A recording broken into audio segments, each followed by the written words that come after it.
Good morning, students. Welcome back again to the 10th class IT classes. In the last class, we have completed the last unit, that is the digital documentation advanced. Now, in today's class, we will start our next unit, that is unit 2 of section B.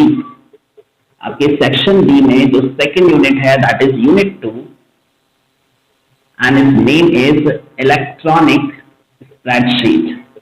Electronic spreadsheet. And it is the electronic spreadsheet advanced part. Basic part we have already discussed in the 9th class. यहाँ हम जो discuss करने वाले हैं electronic spreadsheet का advance part. So in such book we will refer MS Office 2010. So MS Office जैसा कि आपको पता है MS Office 2010 is a complete package. ये complete package है. And it will include multiple softwares and each and every software has a specific functioning. तो सबसे पहला जो सॉफ्टवेयर है इसमें MS Word that is used for documentation purpose. Second is MS PowerPoint, that is MS PPT, that is for PPT. Third is MS Excel, that is for tabular form, row and column form. So that Excel software we will use in electronic spreadsheet.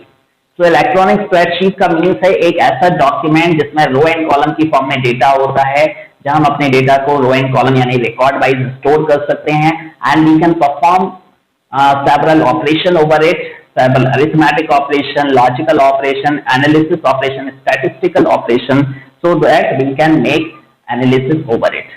So that is possible in electronic spreadsheet, and electronic spreadsheet is possible through many type of software. That is OpenOffice is also one of the software, is also a complete package. Then LibreOffice, that is also a complete package that provides all these software, and MS Office. MS Office is the Microsoft product and it is very advanced and highly used in the market. So we will use MS Office, and within the MS Office we will use MS Excel for making the electronic spreadsheet. तो MS Office में हम MS Excel का use करने वाले हैं electronic spreadsheet को create करने के लिए.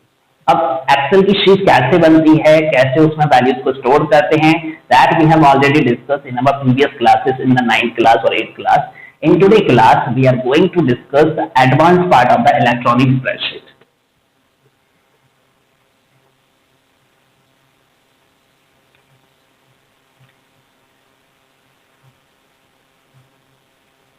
सेकेंड यूनिट में हम इलेक्ट्रॉनिक स्प्रेडशीट के एडवांस पार्ट को डिस्कस करने वाले हैं, और यहां हम जो एडवांस पार्ट डिस्कस करने वाले हैं that is,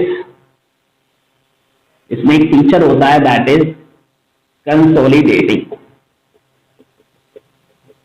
consolidating the data, consolidation feature जिसे कहते हैं. What is the means of consolidation? Consolidation का मीन्स क्या होता है? जब हम एनालिसिस करते हैं तो उस कंडीशन में हम डेटा कलेक्ट करते हैं फ्रॉम डिफरेंट सोर्सेस. जैसे फॉर एग्जांपल सर्वेस होते हैं, तो सर्वेस में भी क्या होता है, अलग अलग लोगों से डेटा लिया जाता है, उन सारे डेटा को फिर एक जगह कलेक्ट करके फिर एनालिसिस की जाती है. In the same way if we have data from different sources, so we have collect that data at one place and perform analysis over it. तो कंसोलिडेटिंग फीचर जो है एक्सेल में एक ऐसा फीचर है जिससे हम अलग अलग सोर्सेज से डेटा को ले सकते हैं और उसको एक सिंगल जगह पे कलेक्ट कर सकते हैं, उसके ऊपर एनालिसिस या कोई फर्दर ऑपरेशन परफॉर्म कर सकते हैं.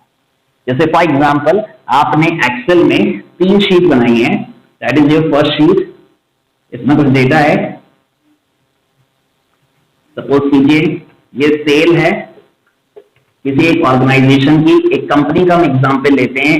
एक कंपनी है दैट इज पार्ले जी, जिसका बिस्कुट बहुत पॉपुलर है, तो हम उसकी सेल का डेटा लेते हैं.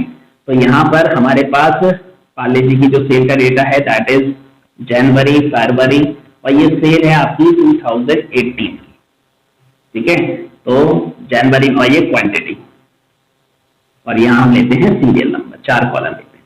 तो सीरियल नंबर 1, 2 और 3, क्वांटिटी 300 जनवरी में, और ये 400 एंड 500.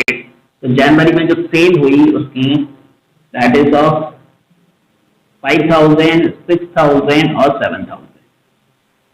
फरवरी में सेल हुई 10,000, 12,000 और 14,000, डबल हो गई। तो ये पहला डेटा है। प्लस सेम डे में हमारे पास दूसरा डेटा है, that is of the sale of 2019।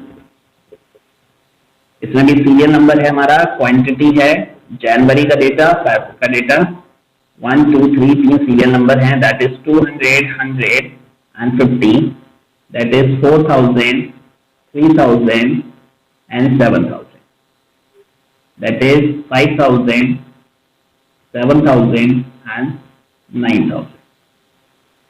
तो ये दो अलग अलग डेटा है और हम क्या करना चाहते हैं, हम इन दोनों डेटा को कलेक्टिवली ऐड करना चाहते हैं, करस्पॉन्डिंग डेटा को। करस्पॉन्डिंग डेटा का मीन्स हम चाहते हैं इसकी क्वांटिटी से ऐड हो जाए, इसकी सेल से ऐड हो जाए, फरवरी की सेल से ऐड हो जाए।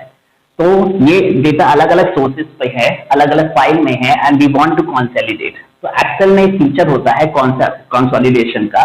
तो उसके लिए हमें क्या करना है, सपोज कीजिए हमने एक्सेल में एक शीट बनाई है, that data is available on sheet 1, ये शीट 1 पर अवेलेबल है, that data is available on sheet 2, ये सेकंड शीट पर अवेलेबल है। अब हमें इसे कंसोलिडेट करना है, तो उसके लिए हम क्या करेंगे, थर्ड शीट और बनाएंगे, sheet 3।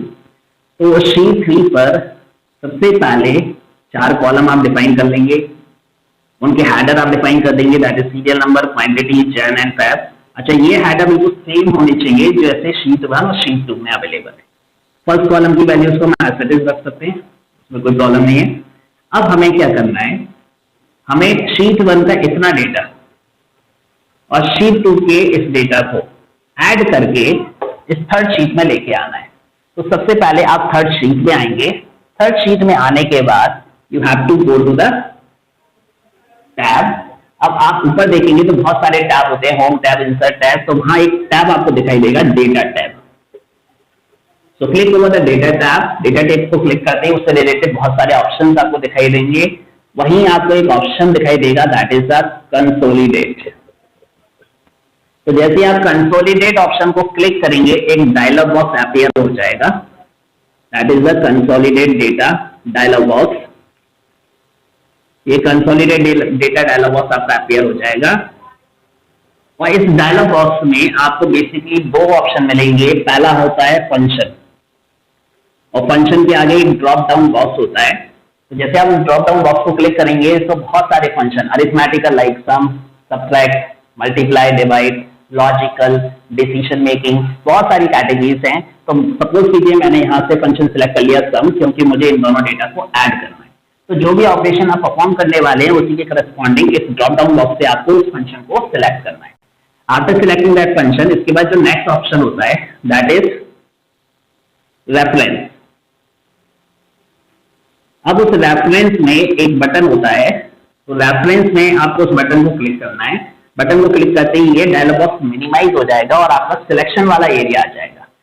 So you have to go to the sheet 1, और शीट 1 में आपको यहाँ से लेके यहाँ तक के एरिया को सिलेक्ट करना है।